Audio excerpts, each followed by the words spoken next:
Tá bom.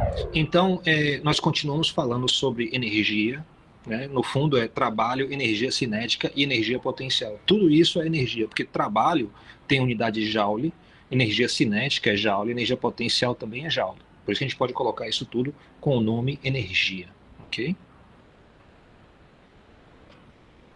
Bem, hoje é 27 de outubro, tá? Então o semestre está avançando. A aula da semana 10 já está no YouTube, coloquei na quinta-feira e depois na sexta-feira. Eu consegui colocar a primeira aula na quinta-feira mesmo, então é bom que vocês adiantam os apontamentos, né, quem está fazendo.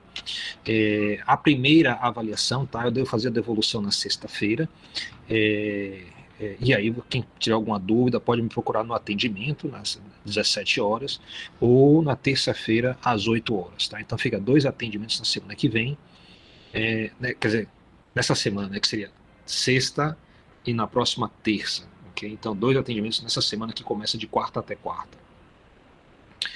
Muito bem. O segundo mini teste, tá? Aí tá um erro de grafiazinho, vai ter os assuntos de força de atrito, trabalho, energia, potencial, né? Energia cinética, conservação da energia, né? Todo o assunto até a aula, e incluindo a aula de hoje. Esse mini teste vai ser em dupla e vai ser na próxima quinta-feira, ok?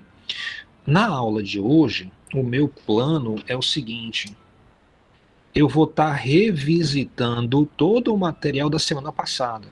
Na semana passada, a gente fez uma apresentação bastante intuitiva, né, pouco formal, de todo o material, indo até a conservação da energia. Eu gosto de fazer assim.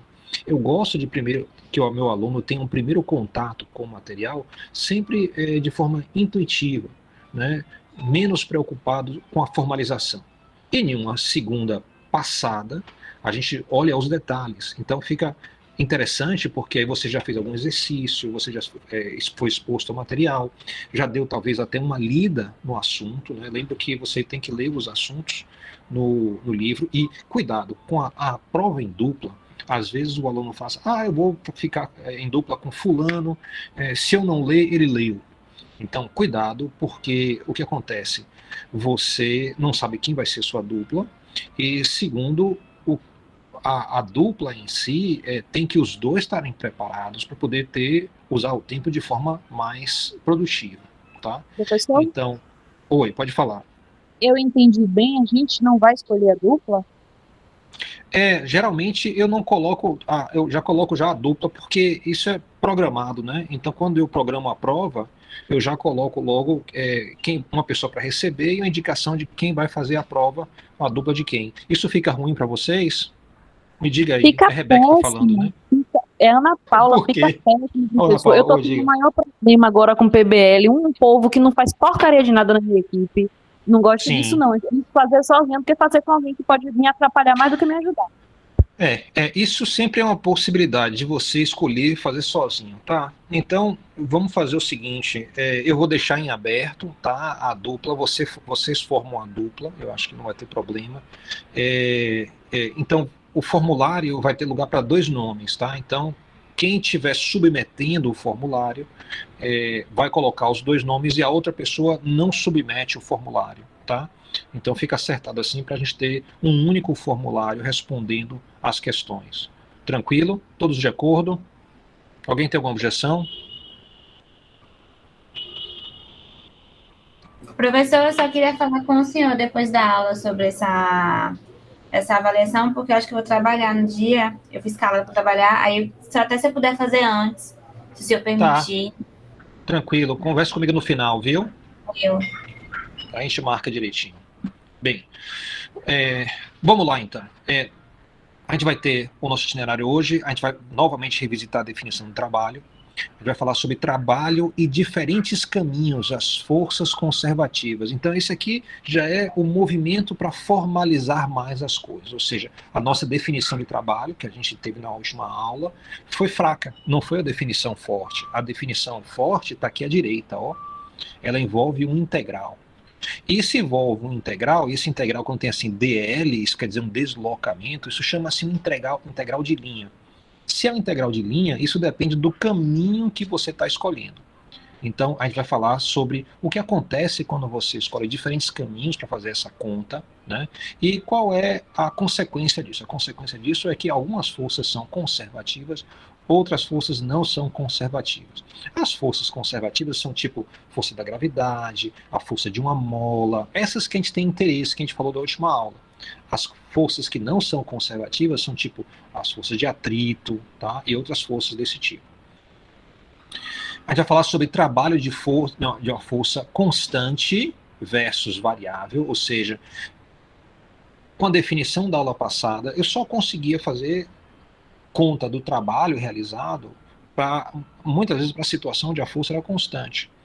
Então, agora a gente vai ver que a gente pode fazer essa conta em qualquer situação, inclusive quando a força vai mudando de valor. Isso a gente viu um pouquinho quando a gente falou da mola, a gente fez isso de forma intuitiva, né? A gente vai fazer de forma formal hoje. Trabalho da força peso, então a gente vai exemplificar isso. Trabalho da força elástica, exemplificar de novo. E vamos entrar com o trabalho da força de atrito lá no final.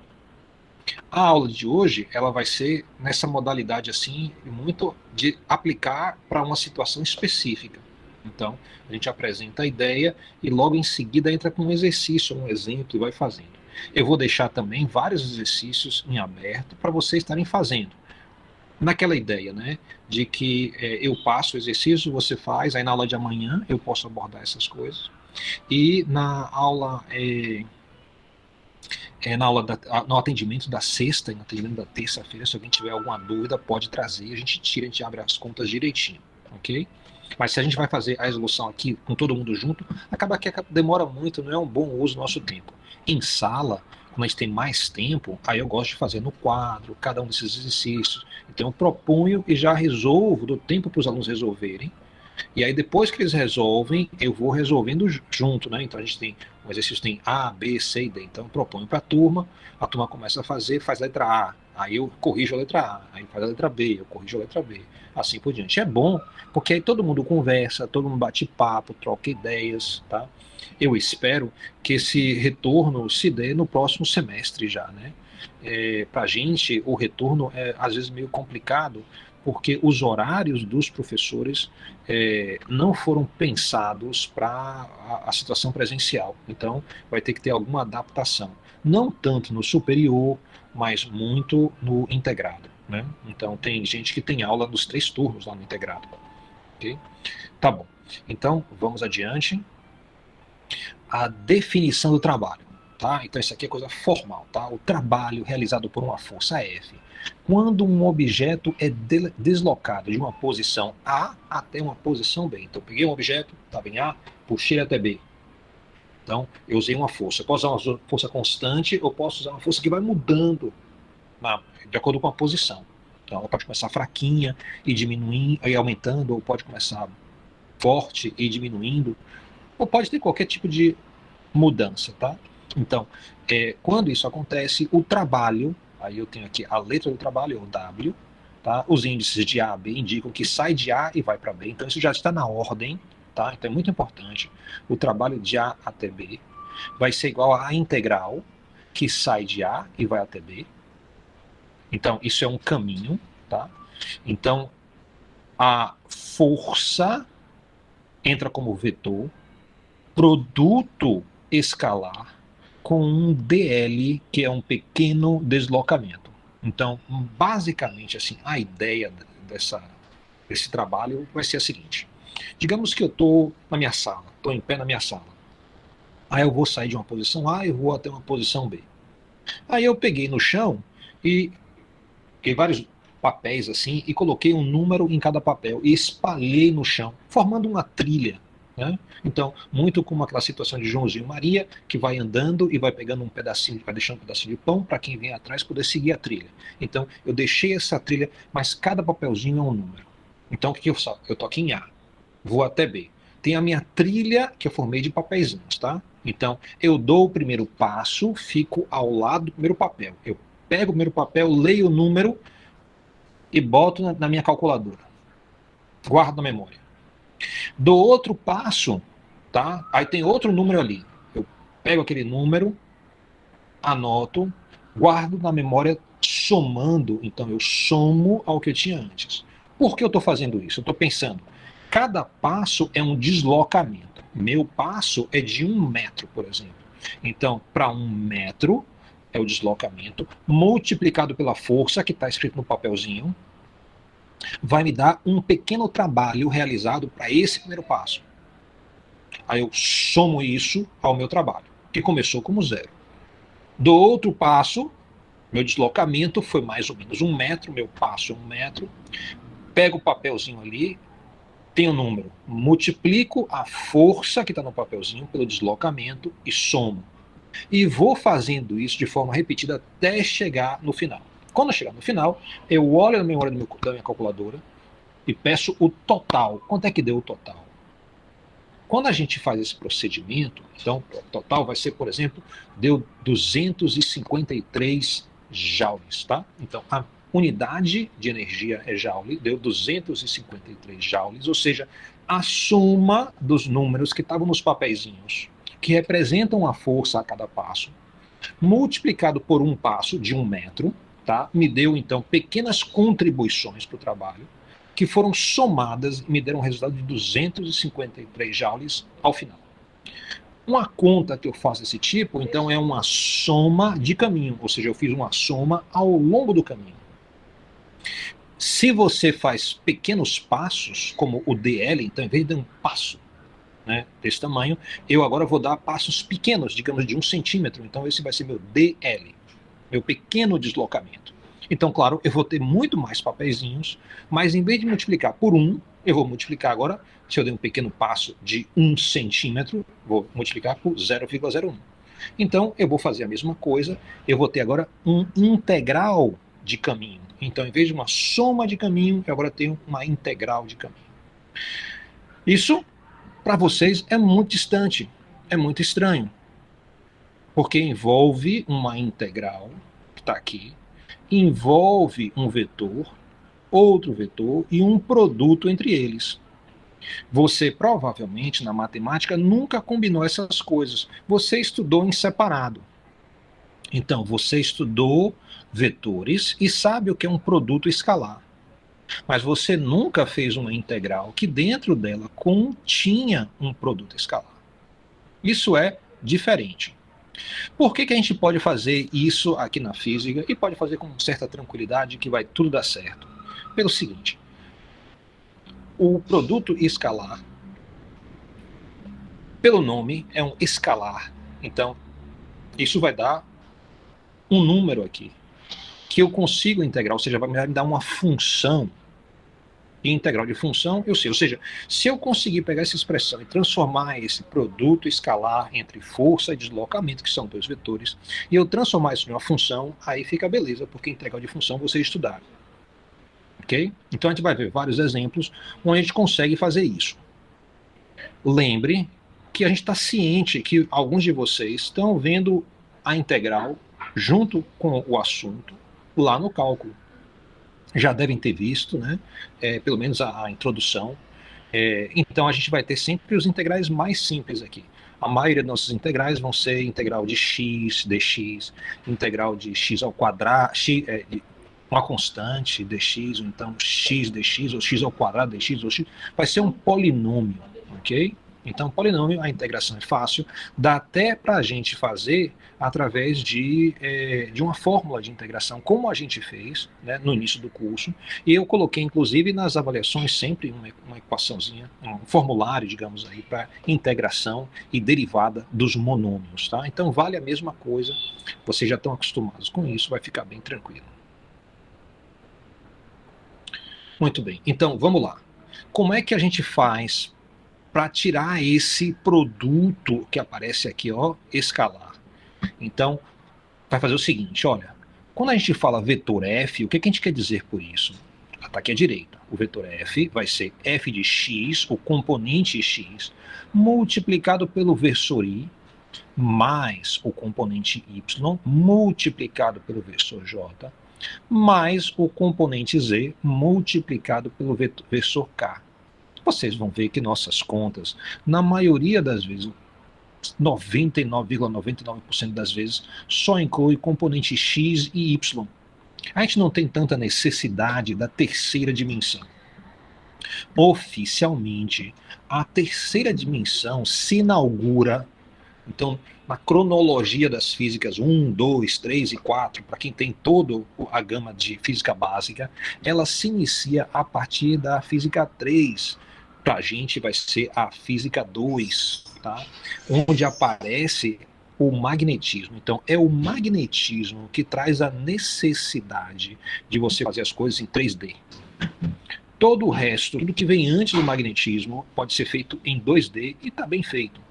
Okay? Mas fique ciente que existe uma componente Z. Né?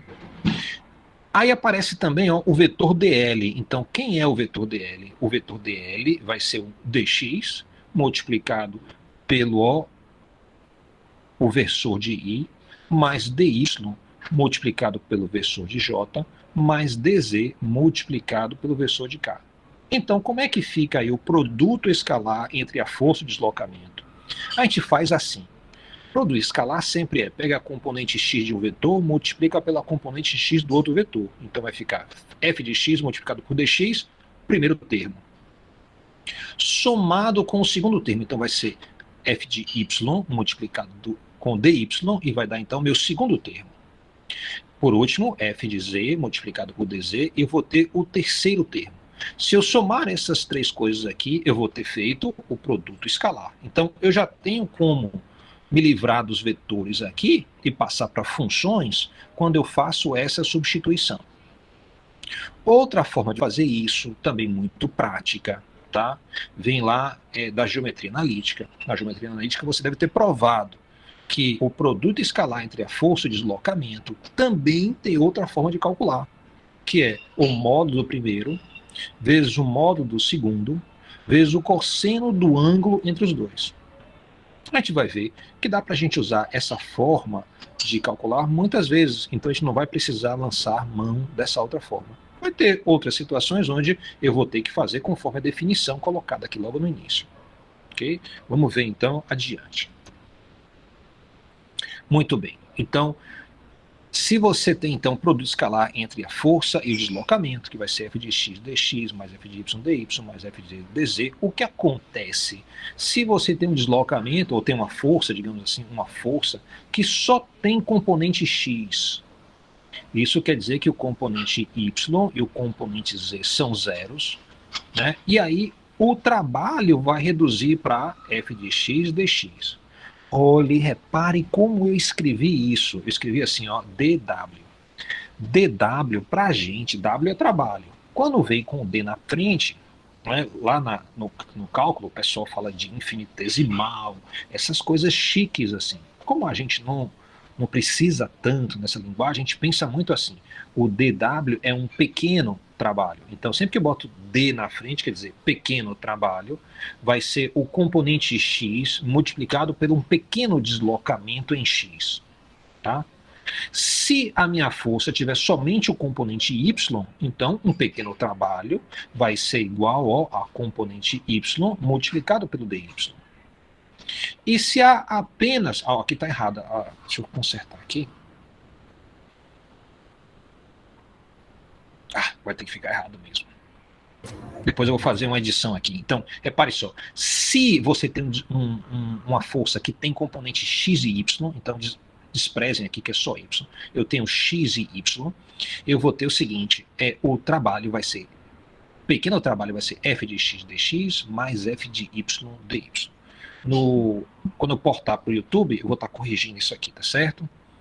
Ok, minha gente. E nesse último é FY e FX? Se tem componente f de x e f de y, então o pequeno trabalho vai ser f de x dx mais fy dy. Obrigado. Ok. Foi Ana, não foi? Não, Daniele. As vozes de vocês são parecidas às vezes, tá? Desculpa. Sofro isso em cálculo já, você tá acostumado. Ok. Então, eu fiz aqui uma intervençãozinha. Eu estou lembrando vocês o seguinte, quando você tem uma coisa do tipo f de x dx, então o que é o trabalho? Você vai estar integrando isso aqui, né? Então, isso implica que você tem um gráfico de x por f, E um dx vai ser um pequeno deslocamento, aqui é representado por ΔX, né, antes de fazer o processo de limite.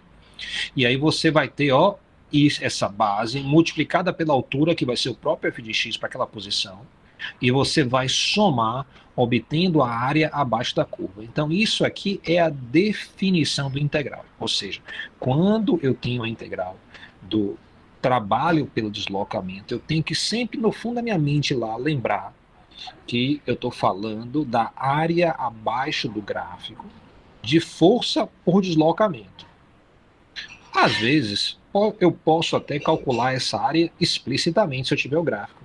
Então, como a gente fez lá na cinemática, que a gente calculou a área abaixo do gráfico muitas vezes, quando a gente falou sobre o gráfico de velocidade por tempo, né? A gente queria então o deslocamento. Eu posso também fazer isso aqui.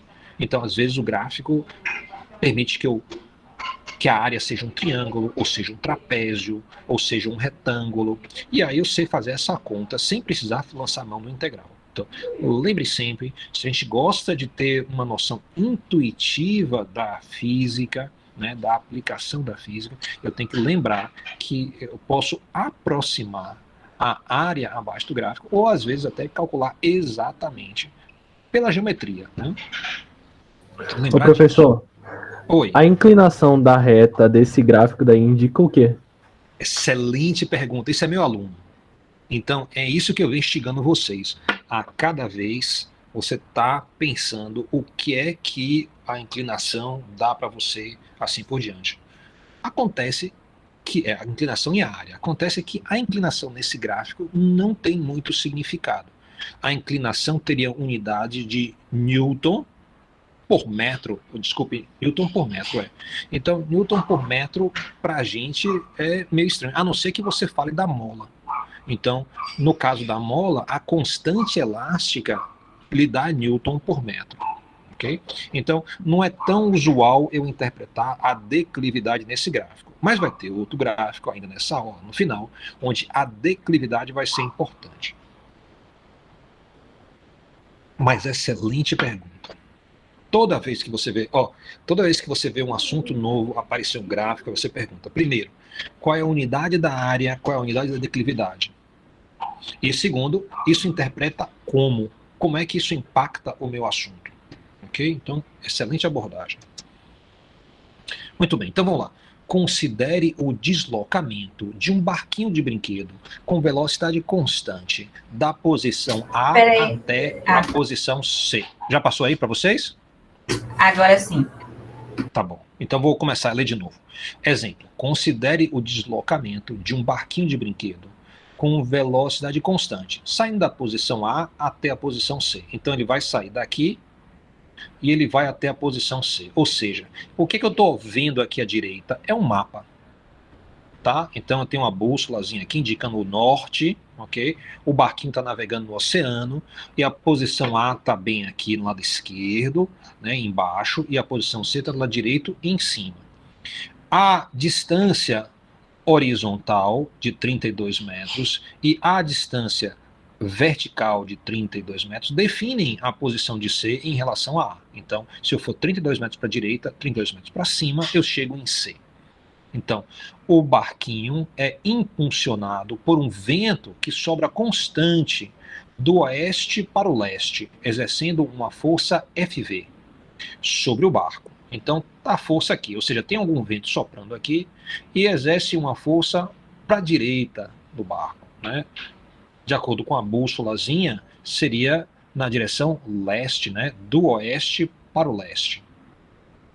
Para efeito de comparação, determinaremos o trabalho realizado por esta força de duas formas diferentes. Então, de duas formas diferentes, eu vou fazer o cálculo do trabalho realizado por esta força. Então, isso você vai ter que se adaptar um pouquinho, tá? Que é, quando a gente fala de trabalho, o trabalho vai ser integral de uma força por um deslocamento.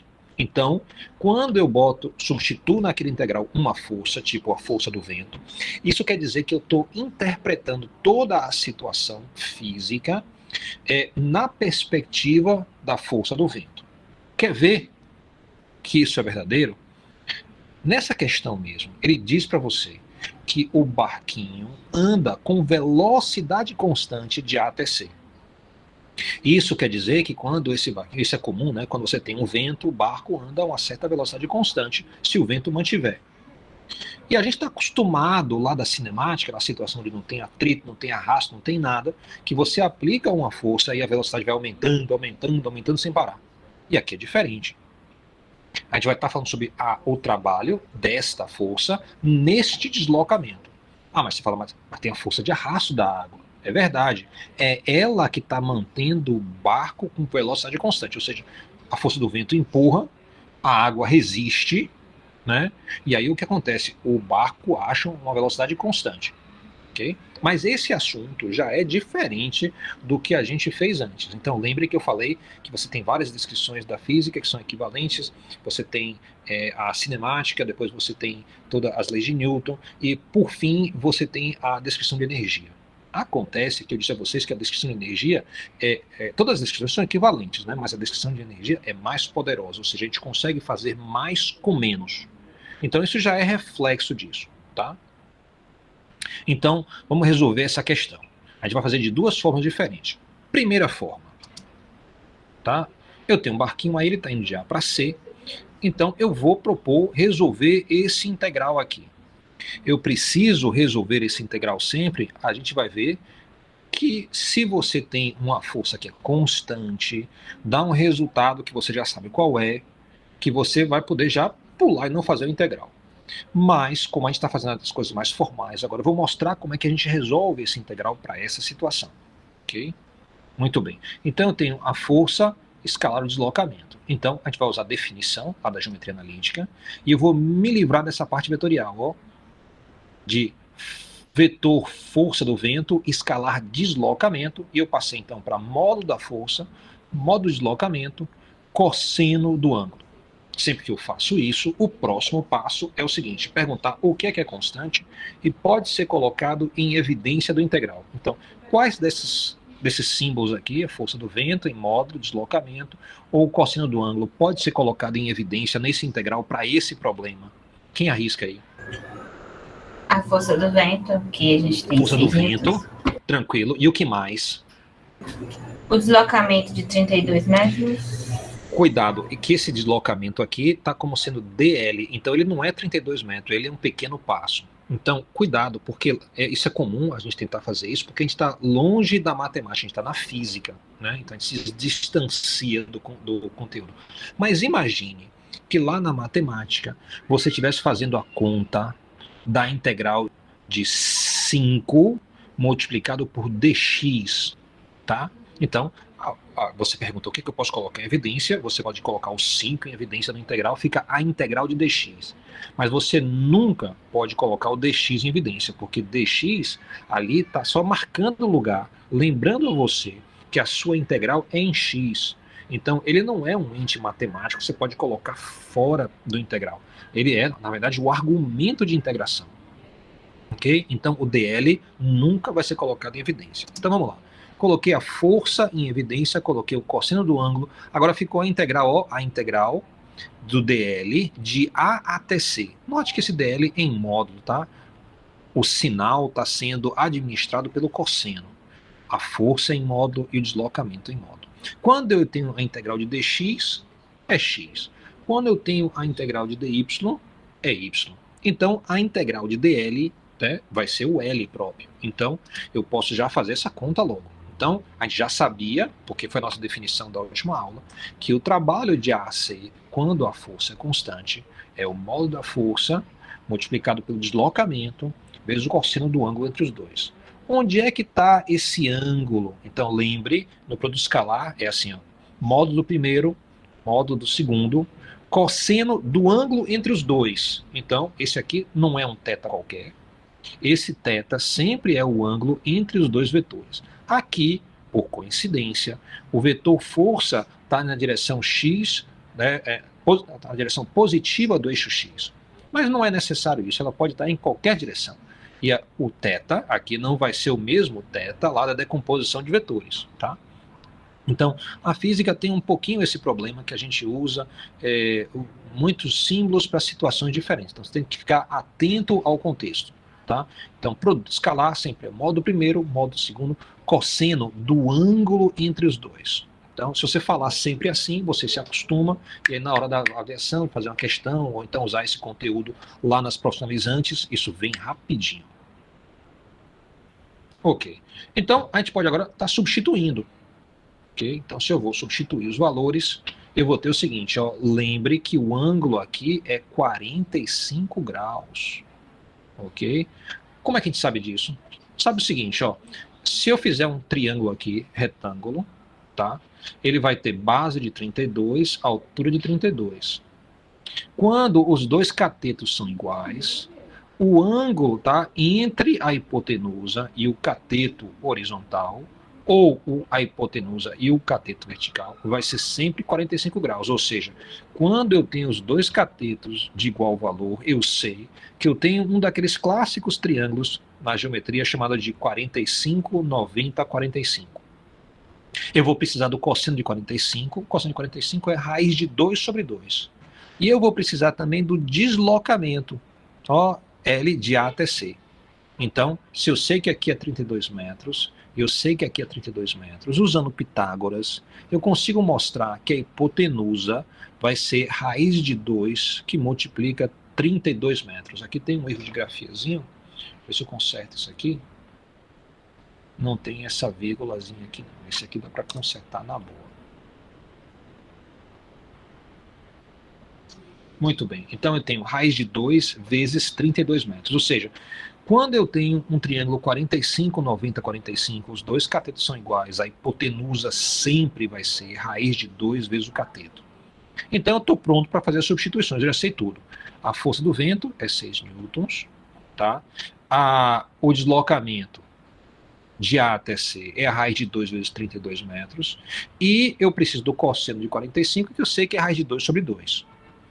Então, substituindo aqui os valores, eu vou ter justamente 6 multiplicado pela raiz de 2 sobre 2, que veio do cosseno, multiplicado por raiz de 2 vezes 32 metros. E aí eu multiplico tudo isso aqui. Se eu faço essa conta, isso vai me dar, ó, 192 joules. Ou seja, o trabalho realizado pela força do vento para ir de A até C, saindo com a mesma velocidade em A e chegando com a mesma velocidade em C, vai ser 192 joules. Ok? Bem, então eu resolvi essa questão de uma forma. Agora, por curiosidade, nós vamos fazer outra conta. Vamos resolver isso de uma forma B. Ok? Para fazer essa resolução, eu vou voltar então ao problema inicial, ok? E vou fazer uma proposta. A proposta é mudar o caminho do integral. Isso quer dizer que você está mudando o caminho do barco? Bem, em termos de conta, se eu faço um integral de A até C, eu posso fazer o integral de A até B e B até C e ver o que dá. Essa a minha proposta. A gente está fazendo uma conta para ver o que dá. Eu mudei o caminho do barco? Não necessariamente, mas você pode pensar assim se você quiser. Eu vou até lançar a mão dessa ideia. E é bom porque vai jogar uma luzinha sobre essa questão do trabalho realizado pela força do vento. Tudo bem, ou seja, esse integral aqui, que vai de A até C, eu agora vou pensar ele assim. Vai ter um pedaço que vai de A até B, e outro pedaço que vai de B até C. Então, eu vou desmembrar o integral. Fiz isso. Então, repeti o mesmo argumento. A até B, o primeiro, e B até C, o segundo. E aí eu vou me livrar, então, desses vetores daquele jeitinho que a gente já fez uma vez. Então, a gente já sabe o resultado, porque a força é constante. Então, a gente já dá um pulo logo. Vai ser a força do vento. O primeiro termo vai ser a força do vento, multiplicado pelo deslocamento de A até B, multiplicado pelo cosseno do ângulo entre a força do vento e o deslocamento de A até B, mais uma segunda parcela que vai ser a força do vento, multiplicado pelo deslocamento, ó, entre B e C, multiplicado pelo cosseno do ângulo entre a força e deslocamento para esse trecho B e C.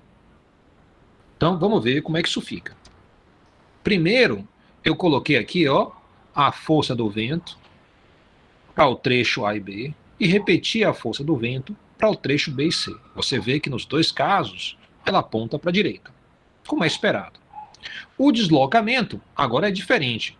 O meu pequeno dl no primeiro trecho está apontando para a direita e para o segundo trecho aponta para o norte. Então, primeiro leste, depois norte. Então, quando eu vou fazer a conta, eu vou pensar assim, ó, para a primeira parcela, o cosseno do ângulo entre a força de deslocamento, tá? Para esse trecho, eu vejo que os dois apontam para a direita. Então, o ângulo obrigatoriamente é zero. Se eu tenho cosseno de zero, isso vai dar então 1. Para o segundo trecho, eu vejo que o ângulo entre o deslocamento e a força do vento deu 90 graus. Ok? Cosseno de 90 vai ser zero. Eu já coloquei aqui, ó, à esquerda, né, no lugar da conta. Muito bem. Então isso quer dizer que eu só preciso calcular o primeiro termo, o segundo termo vai embora. Substituindo então, eu vou ter a força do vento, que é 6 newton, o deslocamento de A até B, que é 32 metros, multiplicando um pelo outro, deu 192 joules. Isso é muito interessante. Isso é poderoso, na verdade, por várias razões. A primeira razão, deu o mesmo resultado, ou seja, isso indica que o trabalho realizado pela força do vento, quando eu saio de A até C, não depende do caminho específico que eu escolho. A gente só fez 2 caminhos aqui, mas se a gente continuasse inaugurando outros caminhos, por mais esquisitos que fossem, se a gente soubesse fazer a conta, ia sempre dar esse valor, 192 joules. Isso não é à toa. Isso se deve ao fato de que a força do vento, como colocada aqui, sendo constante, ela é uma força conservativa. Sempre que a força tem módulo constante, ela é dita conservativa. O que isso quer dizer? Quer dizer o seguinte, o trabalho realizado pela força de vento para um caminho fechado, que saia de A, vá até B, vá até C, de C volte até A, sempre vai dar o zero. Ok? Então, o trabalho realizado por um caminho fechado, voltando à mesma posição inicial, sempre é nulo. Ok? Então isso é muito importante, porque vai dizer as forças que são conservativas e as forças que não são conservativas. A gente vai ver vários exemplos disso. Ok?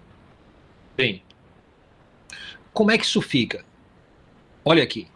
O barquinho, então, você pensou assim, ó, saiu de A e foi até C, e o trabalho realizado pela força do vento foi 192 joules.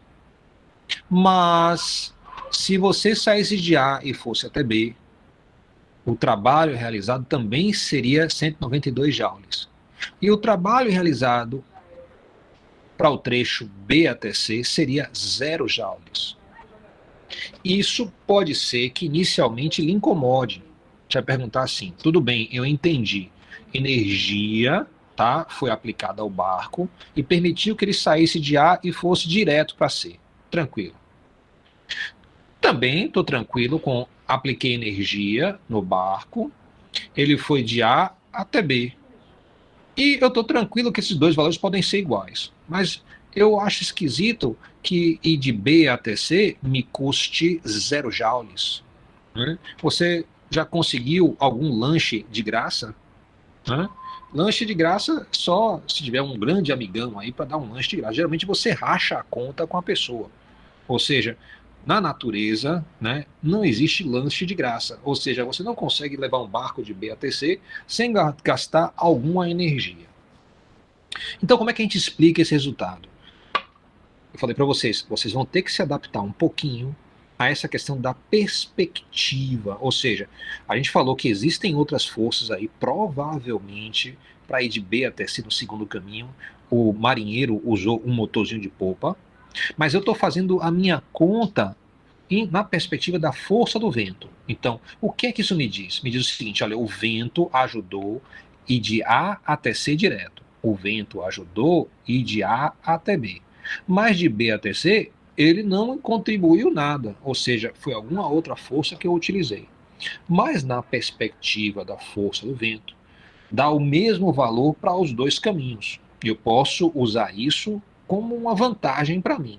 Então, coloquei uma notinha aqui à esquerda. Quando o trabalho não depende do caminho, então disse que a força é conservativa. Exemplos de algumas forças conservativas. Então, quando o modo da força é constante, isso inclui o caso gravitacional, a força peso, tá, sobre um objeto, sempre tem o mesmo valor. Então, seu peso não muda. Se ele não muda, então vai haver uma força conservativa, força peso. A força, tá, da mola, então se você tem uma F de x que vai ser igual a menos kx, ela também é conservativa. E também a situação onde eu tenho qualquer força que depende de 1 sobre r². Essa aqui é particularmente importante se você vai falar de satélites, por exemplo, porque a força da gravitação universal é inversamente proporcional ao quadrado da distância. Ou vai ser importante também quando você falar da lei de Coulomb, a força elétrica, lá em Física 2. Em Física 2, a gente fala sobre a lei de Coulomb, e ela também é inversamente proporcional ao quadrado da distância. Então, essas situações elas são todas conservativas, e isso quer dizer o seguinte: por outro lado, se a força é conservativa, se eu souber de antemão, então o trabalho realizado não depende do caminho. Se não depende do caminho, você pode escolher o caminho. Tem caminho que a conta é barril, tem caminho que a conta é mais simples. Então, por exemplo, quando eu fiz a conta de A até C, eu não sei vocês, mas eu achei bem mais complicada do que fazer o caminho de A até B e depois de B até C. Eu achei isso mais simples. Eu não precisei nem falar de cosseno de 45. Não precisei calcular a hipotenusa, a distância, nada disso. Foi bem simplesinho. Então, seja esperto.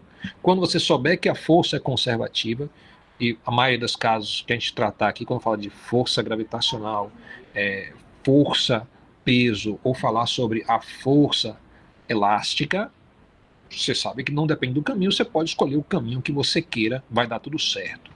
Okay? Então, muita atenção para essa vantagem. Isso é, você tem uma caixinha de ferramentas, você coloca então essa vantagem na caixinha de ferramentas. Quando você tiver uma situação, você abre a caixinha, tira esse conhecimento e usa na questão. Vai dar certo. Alguma dúvida, alguma pergunta?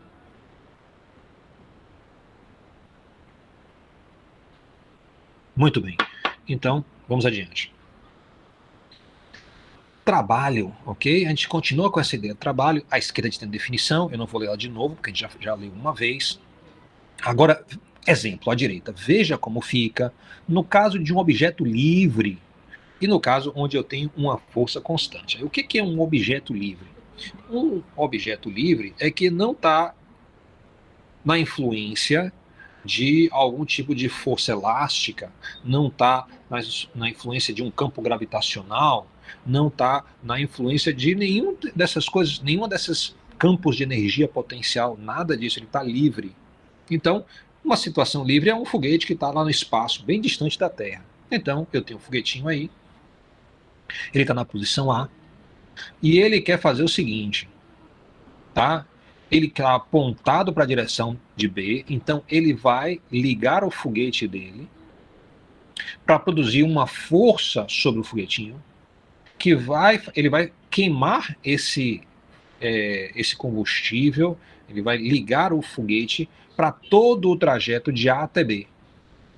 Okay? Então ele vai passar esses 200 metros com o foguetinho ligado. Então, nossa ideia é, quando ele chegar em B, ele vai ter uma certa velocidade, aí ele vai desligar o foguete. Isso é muito comum. Quando você vai sair, por exemplo, da órbita da Terra, que você vai para a órbita da Lua, ou vai para a órbita de Marte, você só faz isso. Você liga os foguetes em um certo instante, deixa eles funcionarem durante um certo tempo, que vai produzir um certo deslocamento. Aí quando você tiver percorrido esse deslocamento planejado, você desliga o motor, Você começou com velocidade baixa, foi para velocidade alta, velocidade suficiente para você chegar no destino. Aí você passa o resto do caminho com o motor desligado. Você só vai desligar ele de novo quando você estiver na reentrada, quando você estiver na reinserção, que chama inserção de órbita. Então, quando você estiver com a sua nave chegando no planeta destino e você quiser se manter na órbita lá, você vai ter que usar o foguete novo. Mas para todo o percurso, fica tudo desligado. Ok? Só precisa no início. Claro que para sair, né, do campo gravitacional da Terra, você tem que ligar os foguetes na subida toda. Chegou na órbita, você pode desligar.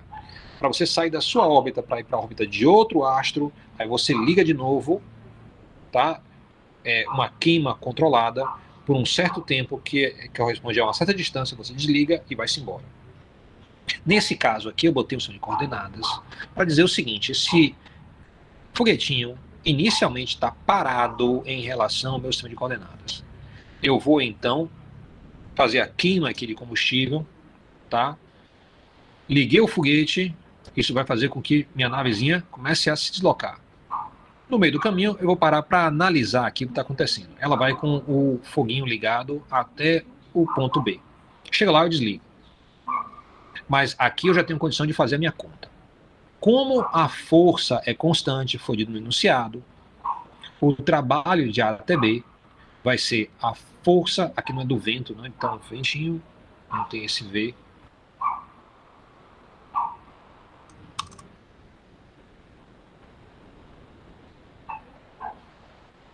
Muito bem. Então,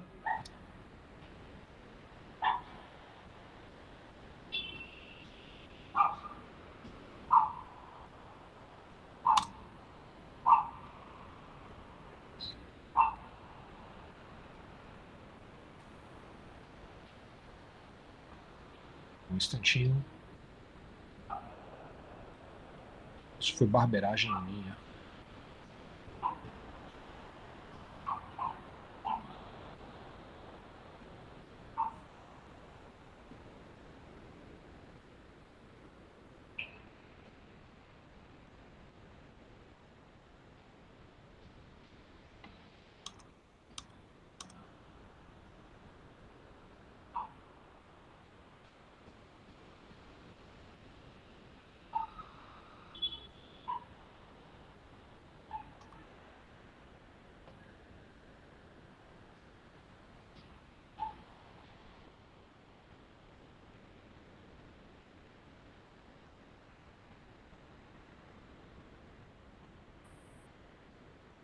Hum.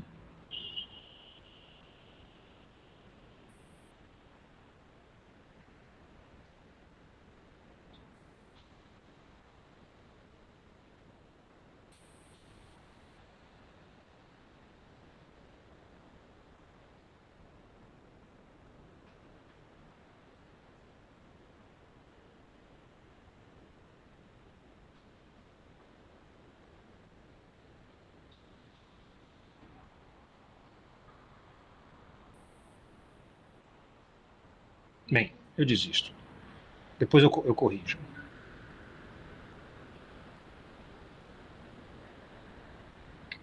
Muito bem. Então, considere aqui só F, tire o Vzinho, tá? Ele vai perdurar um tempinho, não tem problema. Muito bem. Então, substituindo os valores, eu tenho o seguinte: ele definiu F como sendo 1.500 newtons. A distância, a gente falou de A até B, é 200 metros. E o ângulo entre os dois, ó, F está na direção do deslocamento. Cosseno de zero vai ser 1.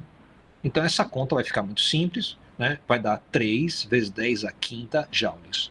Então, de forma muito simples, eu vou ter o seguinte, ó. Se eu ligar o foguetinho em A e manter ele ligado até o ponto B, eu vou ter realizado o trabalho 3 vezes 10 a quinta joules.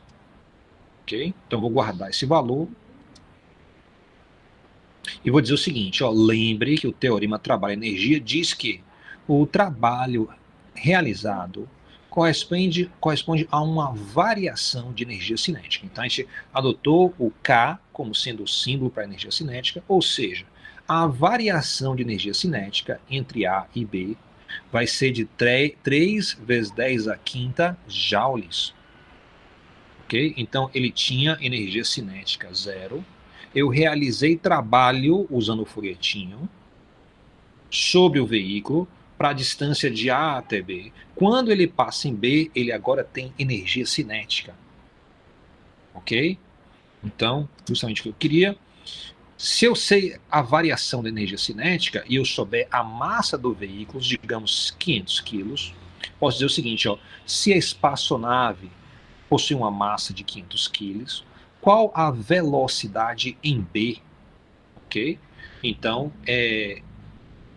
eu consigo fazer a conta. Como é que eu consigo fazer isso? Lembre que a energia cinética é 1/2 de mv ao quadrado. Então, se eu souber a velocidade em B, eu posso usar essa conta e eu vou ter, se eu souber a energia cinética em B, eu posso usar essa conta para descobrir a velocidade em B. Então, fica aí como sugestão para você fazer essa conta sozinho. Algumas pessoas já fizeram no exercício da última aula. Ok, então aí eu proponho um exemplo. Ó. A força agora não é mais uma força constante.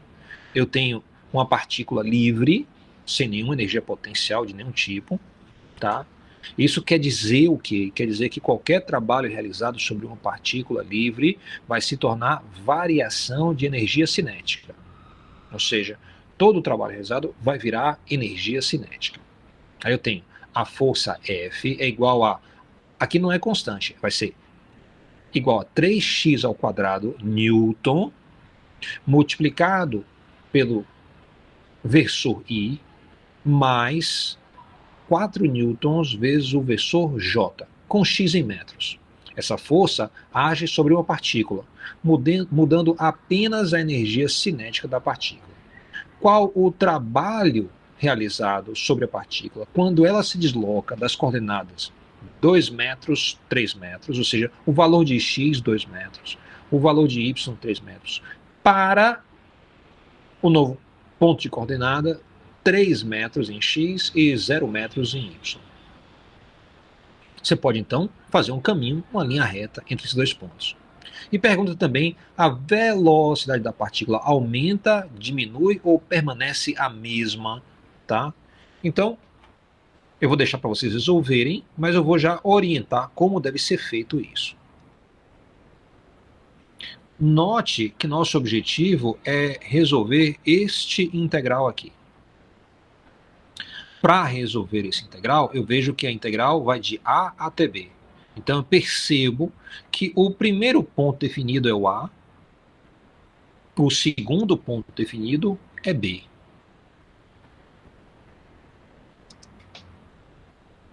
Eu também percebo o seguinte, olha, a expressão da força foi dada.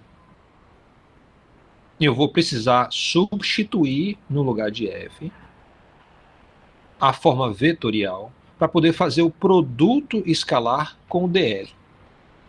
Ou seja, eu vou precisar saber quem é o dl. Quem é o dl? A gente viu várias possibilidades lá atrás. O dl, para esse caso, vai ser justamente aquela que a gente colocou. dx, que multiplica o versor i, mais dy, que multiplica o versor j. Aí você consegue fazer o produto escalar da força e o deslocamento. Logo em seguida, você vai fazer o integral. Você vai ter dois integrais para fazer, um em A e outro em B. Desculpe, um em X, outro em Y. Então, vou ter dois integrais. Um em X, outro em Y. Um integral em X, aí eu vejo qual é o valor, a variação de X para minha integração. Entre o ponto A e B, eu vou ter o seguinte, olha, o X vai sair de um valor igual a 2 e vai até o valor igual a 3, ou seja, eu tenho o limite de integração para o X. Para o segundo termo que vai sair do produto escalar aqui, o segundo integral, eu vou ter então, como é que vai ficar os meus limites de integração em Y? O Y em A sai de 3 metros e vai para 0 em B. Então, eu vou ter aí dois integrais com dois limites diferentes saindo aqui dessa expressão. Tente fazer com calma, nos slides anteriores, eu mostrei o caminho. Se você revisar isso aí, você faz tranquilo. Eu vou estar resolvendo esse integral na aula de amanhã. Ok? Alguma pergunta? Não. Ok, então vamos lá. Agora, a gente vai aplicar essa definição de trabalho para a situação onde eu tenho alguma coisa que tem um certo peso, ou seja, no caso da gravidade local. Ok? Então, não estou fazendo a gravitação universal, mas eu estou fazendo a gravidade local, ou seja, entram as forças pesos. Esse cidadão aí vai pegar uma caixa e vai erguer a caixa. Ok?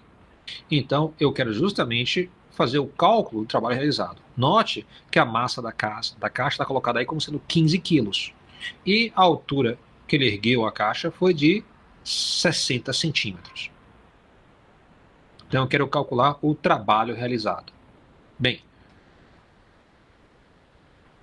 lembre que a gente está olhando essa conta na perspectiva da força da gravidade, da força-peso. Okay? Você tem que se habituar a isso. Quando a gente fala de trabalho, a gente fala o trabalho da força. Da qual força? Depende da situação. Muito bem. Então, botei um diagramazinho aqui. A minha ideia é fazer essa conta definida aqui em cima. Eu tenho um objetozinho à direita aqui que representa a minha caixa. Essa caixa sofre uma força para baixo devido à gravidade, chama-se a força-peso, e ela vai ser deslocada de A até B para cima. Estou definindo para cima como sendo a direção positiva. O bloquinho, então, a caixa sobe. Então, a caixa tem 15 quilos. Muito bem, então, fazendo essa integral aqui, eu vou ter o seguinte, ó, repare que a minha força-peso só tem componente em Y.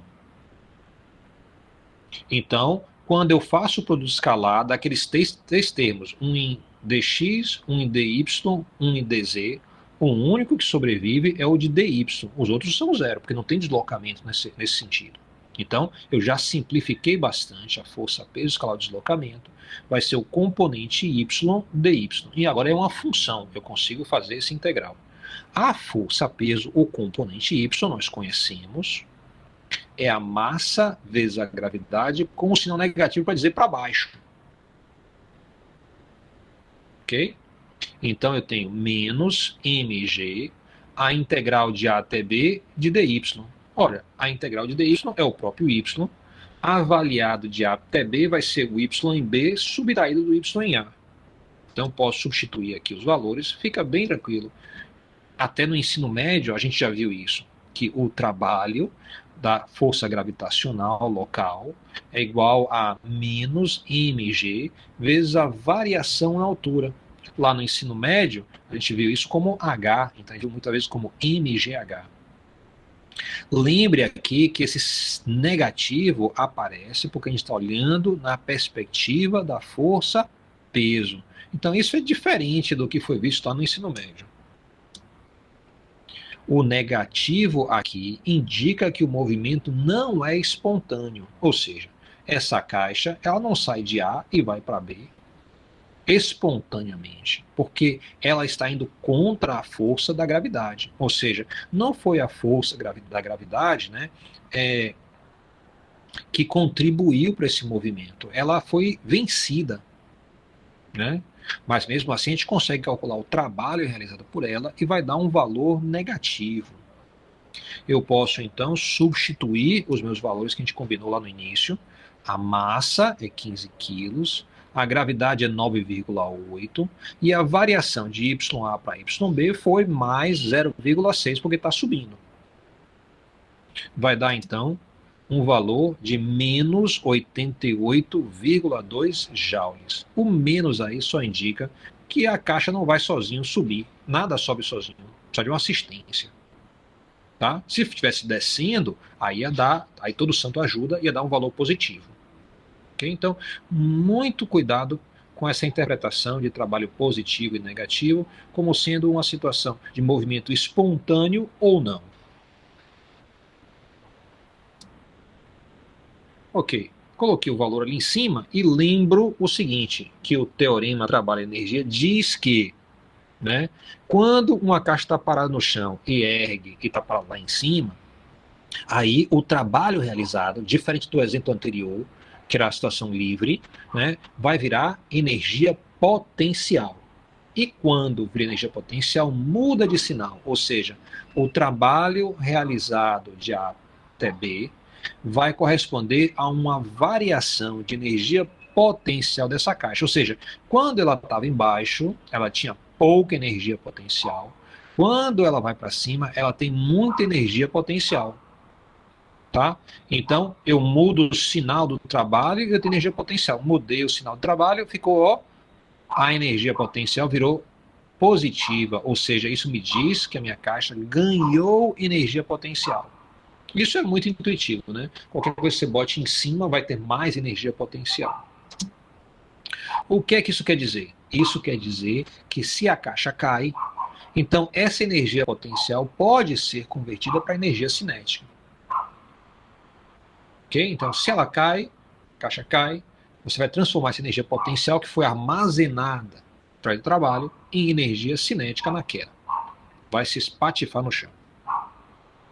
Ok? Então aí a gente fez um exemplo de uma partícula livre, onde o trabalho realizado virou variação de energia cinética. E a gente fez uma situação aqui onde você tem uma energia potencial gravitacional, você fez um trabalho contra a força-peso e você armazenou energia potencial no objeto. Então a gente já fez o caso gravitacional. Agora a gente vai fazer o caso elástico. Muito bem. Então, eu agora pego uma situação diferente, né? Veja como fica o caso elástico. Eu botei uma molazinha. Sempre que eu botar esse símbolo da mola, eu vou botar um K em cima e vou definir o valor de K. KI é igual a 120 newtons por metro. A posição XA, ou seja, dessa pontinha aqui da mola que está amarrada em alguma superfície aqui, está presa em uma parede, por exemplo, até a posição A, eu tenho 0,15 metros, ou seja, 15 centímetros. E eu tenho aqui, ó, que essa caixinha ela vai sair de A e vai até B. A força elástica aponta para a esquerda. Então eu botei o símbolo aqui embaixo de F de K. A força elástica. Para definir a força elástica, eu sempre vou botar um Kzinho aqui do lado. Então você vai saber que é a força elástica. Ela aponta para a esquerda. De cara, você já vê que uma força que puxa para a esquerda não vai conseguir deslocar a caixinha até B. Né? Eu vou precisar usar minha mão para puxar aí. Mas eu não tenho interesse no trabalho realizado por minha mão. Eu tenho interesse no trabalho realizado pela força elástica.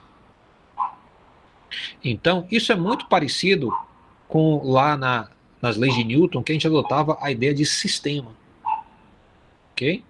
Então, existem elos entre o que a gente está falando aqui e o que a gente falou lá atrás.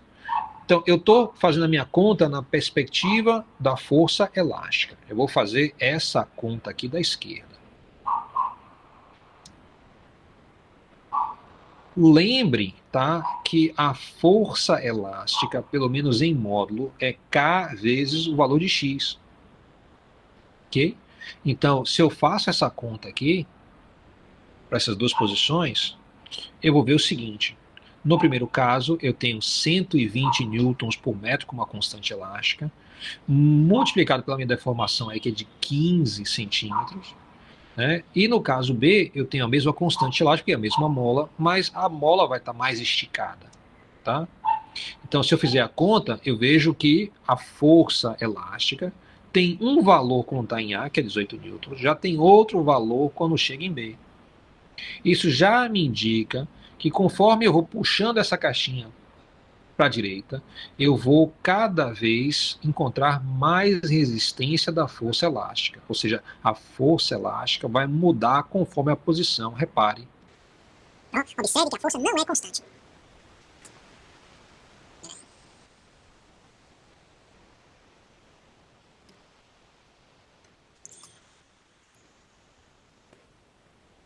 Ok, então conforme eu puxo, olha o que acontece, ó. a força elástica vai aumentando, ou seja, eu não tenho mais uma força de módulo constante, tá? Então a minha força não caracteriza mais como constante. Também é possível, em outra situação, eu nunca vi uma situação desse tipo, mas é possível que a força não seja constante, porque muda o ângulo, ou seja, ela mantém o módulo, mas o ângulo vai mudando. Ok? Então essa situação também é uma situação onde a força não é constante. Aqui eu me preocupo com a situação onde o módulo está mudando. É que isso aqui está persistente.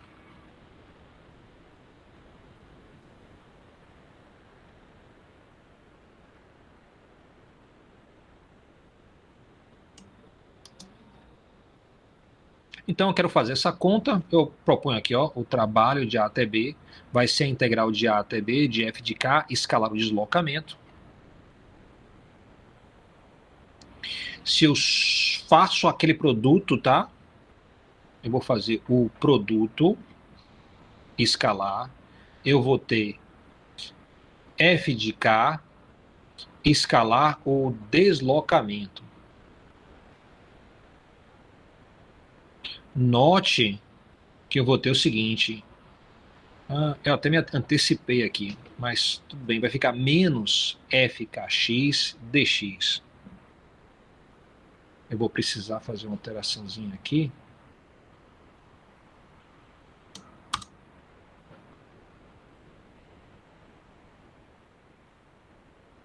Então fica aqui, ó.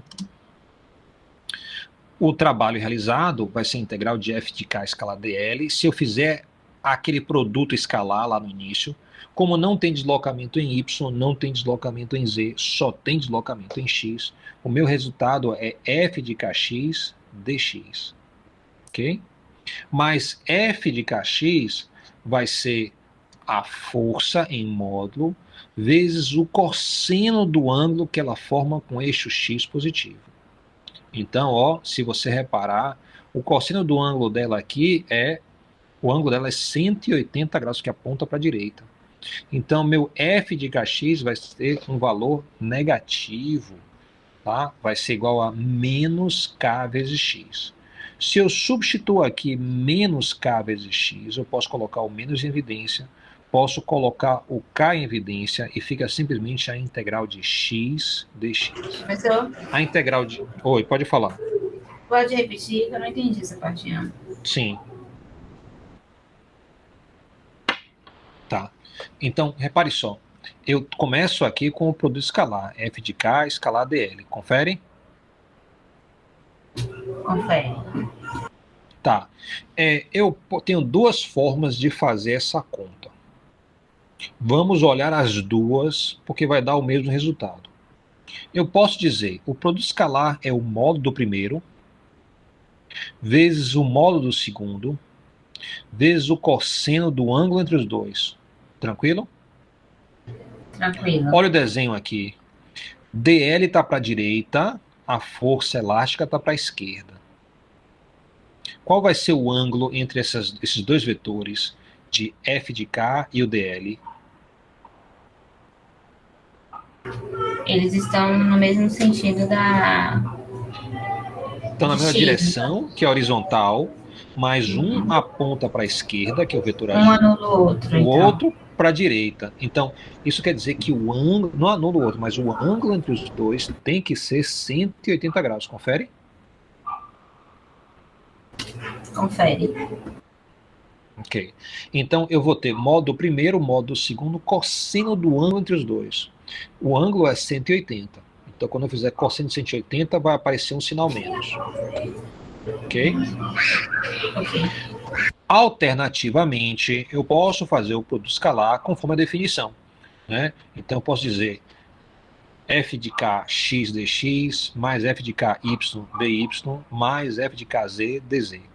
Sabendo que a minha força só tem componente x, o termo em y desaparece, o termo em z desaparece, e eu tenho aqui, ó, f de kx dx. F de kx é um componente. Aí você vai ver que vai dar a mesma coisa do exemplo anterior, porque o componente sempre é módulo vezes o cosseno do ângulo, né, que ele forma com o eixo x sentido positivo. Aqui, o eixo x sentido positivo é o mesmo de dl, o ângulo vai ser 180, e novamente eu vou ter menos kx. Se eu substituo menos kx, eu vou poder fazer o integral, e eu vou ter como integral menos 1/2 de kx ao quadrado, avaliado de A até B. Então, eu consigo agora ter minha expressão final. O trabalho da força elástica, quando a caixinha sai de A até B, vai dar um valor negativo, ó. Ele é negativo porque eu sei que o K é positivo. O xb aparece ao quadrado, vai ser um número positivo. O xa aparece ao quadrado, vai ser um número positivo. E eu vejo que xb é maior do que xa, então a diferença vai ser positiva.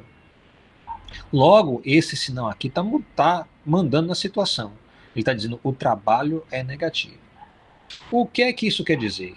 Quer dizer que o trabalho não é espontâneo. Então, novamente, ó, o negativo indica que o movimento não é espontâneo.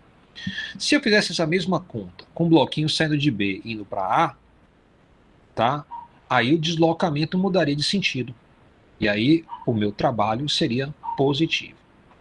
Caso você não se sinta confortável com essa situação do positivo e negativo, lembre que você sempre pode lançar a mão da ideia de espontâneo ou não espontâneo.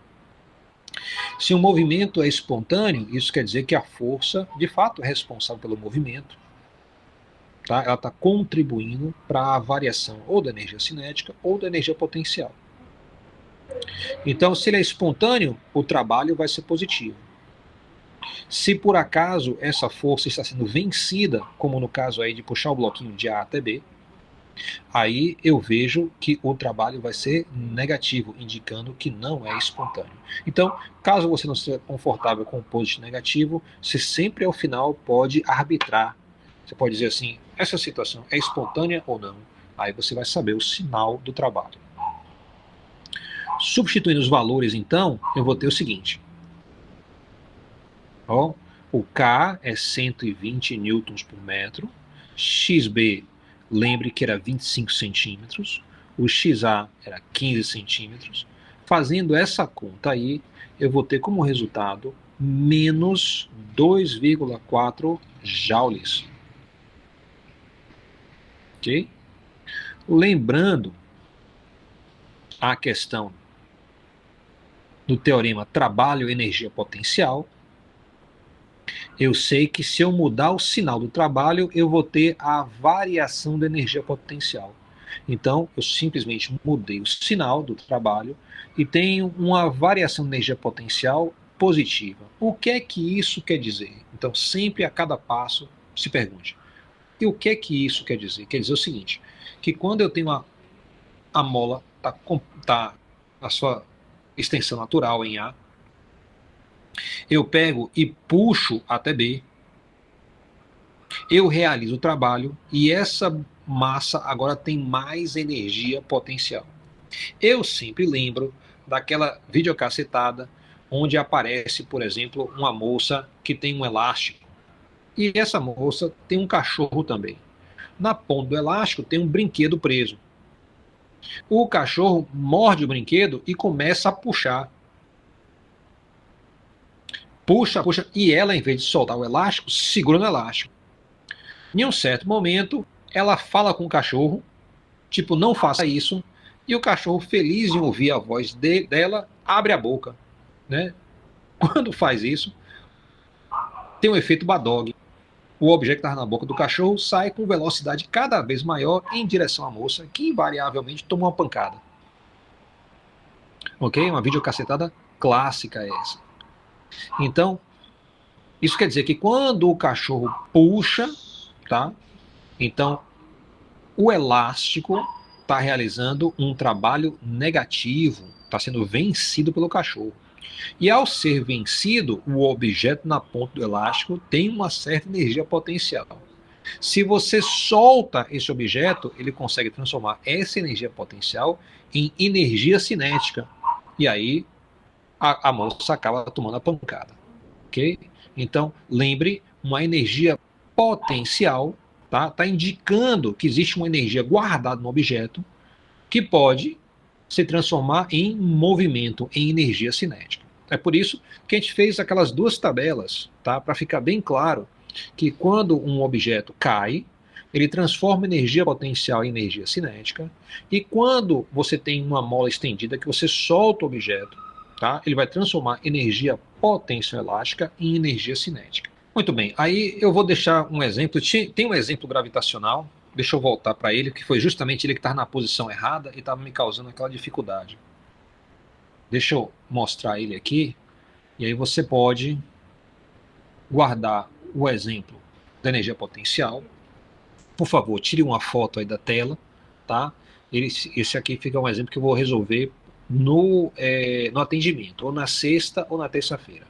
Um elevador de massa M igual a 500 quilos está descendo com velocidade de 4 metros por segundo quando o cabo de sustentação começa a deslizar, permitindo que o elevador caia com uma aceleração constante.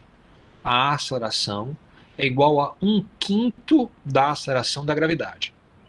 Então essa aceleração é para baixo, porque o G é para baixo, e tem 1/5 do seu valor, ou seja, 9,8 dividido por 5. Tá aí a figura à esquerda.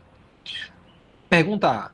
Se o elevador cai de uma altura de D igual a 12 metros, qual o trabalho realizado pela força gravitacional? Então, o W com um Gzinho pequeno indica, então, que eu vou olhar, examinar essa situação na perspectiva da força da gravidade. B. Pergunta, qual é o trabalho total realizado sobre o elevador pela força do cabo, a força de tração no cabo? Então, agora, ele pede o trabalho na perspectiva da força de tração. C. Qual o trabalho total realizado sobre o elevador durante a queda? Então aí você vai fazer um processo aí de análise conjunta da gravidade junto com a tração no cabo. E D, qual a energia cinética do elevador no final da queda de 12 metros? Ou seja, o cabo está deslizando, ele está com aceleração bem menor, 1/5 do valor da gravidade, e ele está convertendo parte dessa energia potencial que ele tinha em energia cinética. Aí pede D, qual é o valor dessa energia cinética? Então, excelente questão. A gente não falou tanto sobre elevadores, né, como exemplo de sala de aula, só estava como exemplo do livro, tá? Quem fez a leitura do livro deve ter visto lá a situação de elevadores. Vale estar revisando lá a situação de elevadores, mas o elevador é mais facilmente tratado aqui no formalismo de energia, tá? Então, por isso que eu trouxe ele para cá. Alguma pergunta? Então, tirou foto da tela, guardou isso, porque eu vou estar resolvendo isso em momento futuro. E o outro exemplo, que é um exemplo justamente da mola, tá? Vai ser esse aqui.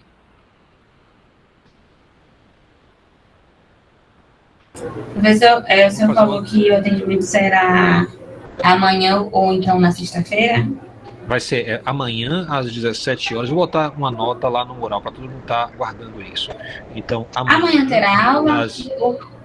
Amanhã não, desculpa, é sexta-feira. É sexta-feira, amanhã a gente tem aula normal. O atendimento é na sexta-feira, tá? Das 17 até as 18 horas. Ok? Sexta-feira, 17 às 18 horas. E na terça-feira, de 8 até as 9 horas. Que aí, se você não puder, por causa do trabalho, na sexta-feira, você pode vir na terça-feira. Na figura abaixo, depois de deslizar sobre uma superfície horizontal sem atrito, com velocidade de 0,5 metro por segundo, um pote de cominho. O que o pessoal arranjou? Um pote de cominho aí. Tá bom, vamos ver. De massa igual a 0,4 quilos, colide com uma mola de constante elástica, K, igual a 750 newtons por metro, e começa a comprimi-la, ou seja, ele tem uma certa energia cinética de movimento, ele vem até, então acho que aí não tem atrito, né? Então ele vai preservar essa energia cinética de movimento, até quando começa a ter contato com a mola. Enquanto tem contato com a mola, ele vai transformar energia cinética em energia potencial elástica. No instante em que o pote para momentaneamente por causa da força exercida pela mola, né? Qual é a distância d que a mola foi comprimida? Então essa é a pergunta. Então, qual vai ser a compressão da mola? Ou seja, energia cinética vai ser transformada em energia potencial elástica. Se você tem o K para a mola, você consegue fazer essa resolução. Transforma toda a energia cinética, você tem a massa, tem a velocidade, dá para calcular a energia cinética.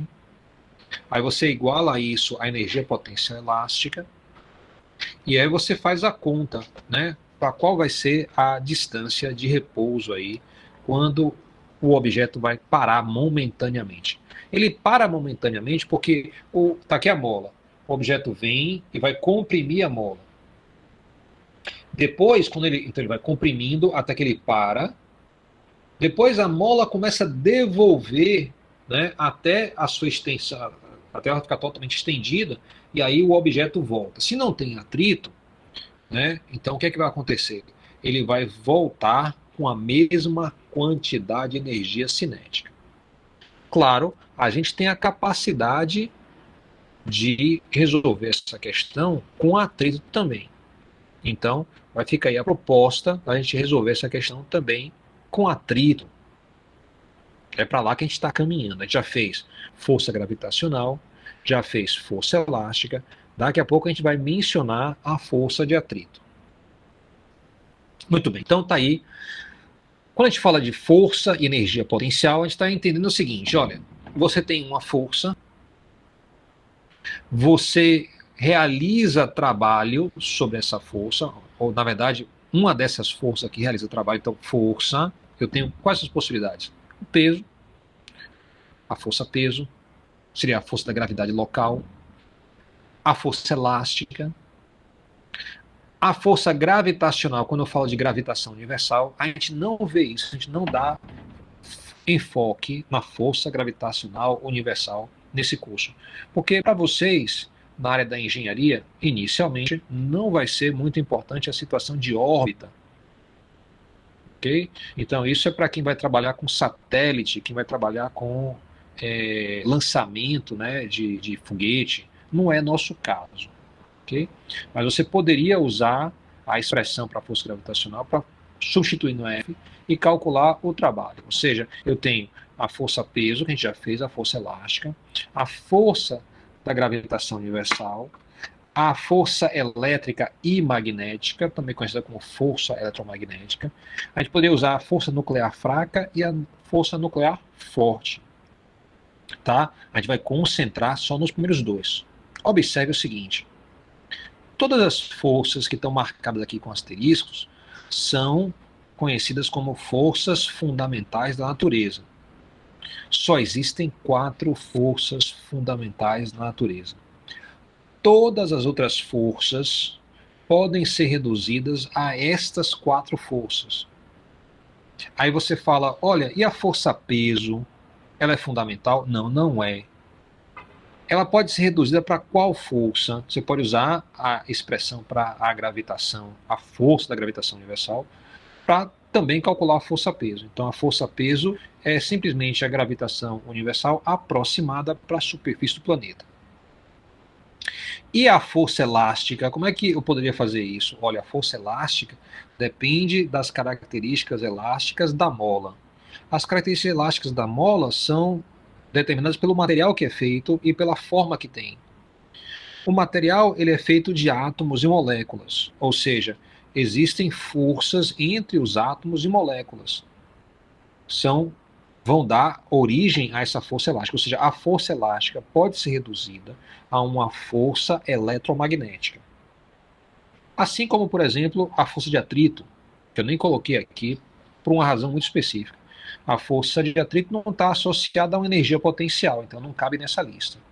Aqui estão simplesmente as forças, algumas das forças, que estão associadas à energia potencial, para as quais eu posso dizer, ó, se essa força realiza um trabalho, vai haver uma variação da energia potencial com o sinal invertido.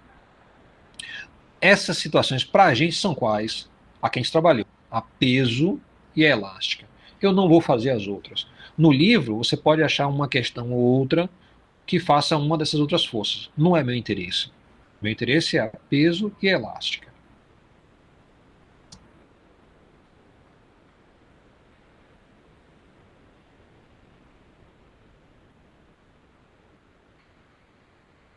Se você sabe uma energia potencial, então existem expressões para energia potencial para todas essas forças listadas aqui.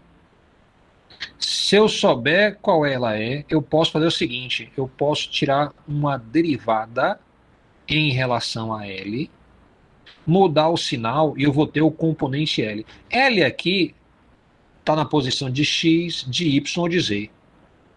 Se eu quiser a força, a componente X, eu tiro a derivada da energia potencial em relação a X. Se eu quero a força da componente Y,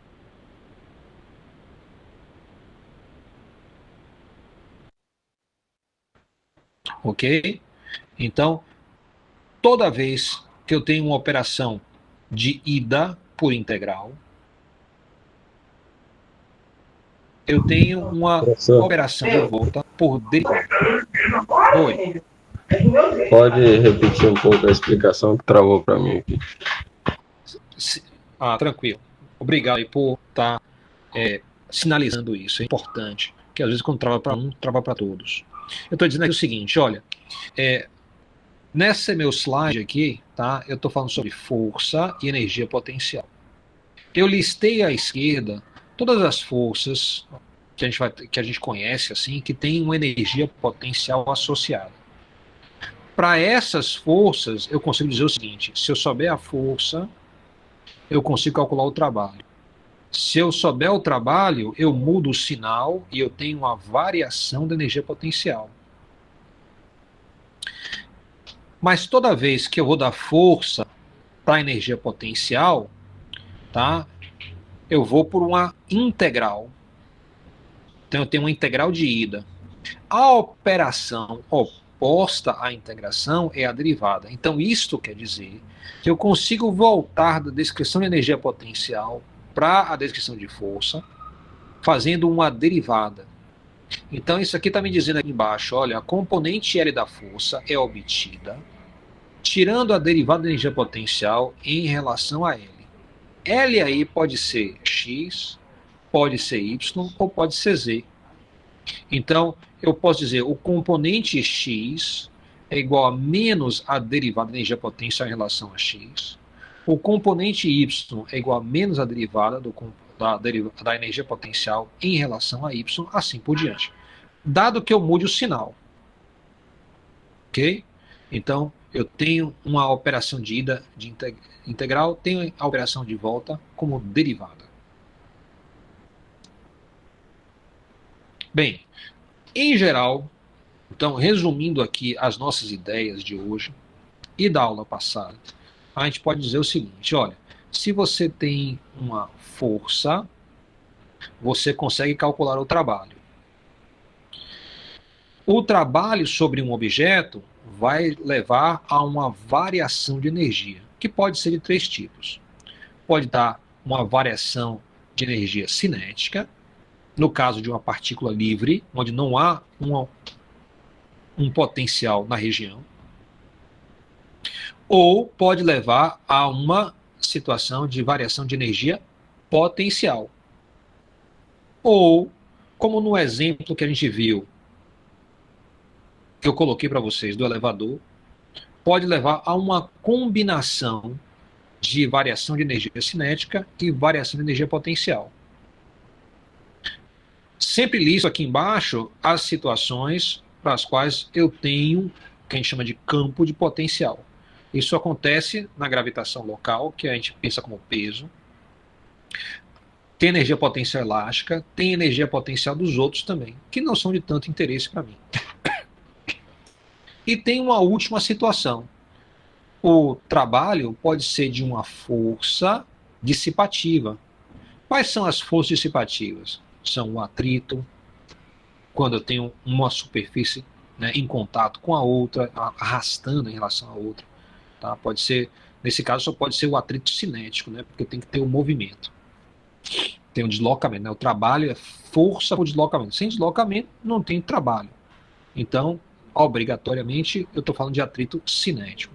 Ou tem a força de arrasto, tá? A força de arrasto é na situação do barco, por exemplo. A razão que ele anda com velocidade constante, naquele exemplo que eu coloquei no início da aula, é porque a água causa um arrasto no barco. E existem outras forças dissipativas. São ditas forças dissipativas porque, nesses casos, a energia não se conserva, dissipa. Ou seja, quando a variação da energia é cinética ou potencial somente, eu tenho a conservação da energia. Quando ela é dissipativa, aí a energia não se conserva. Então você tem essas duas situações distintas. Isso aí mais ou menos resume nosso conteúdo da aula de hoje.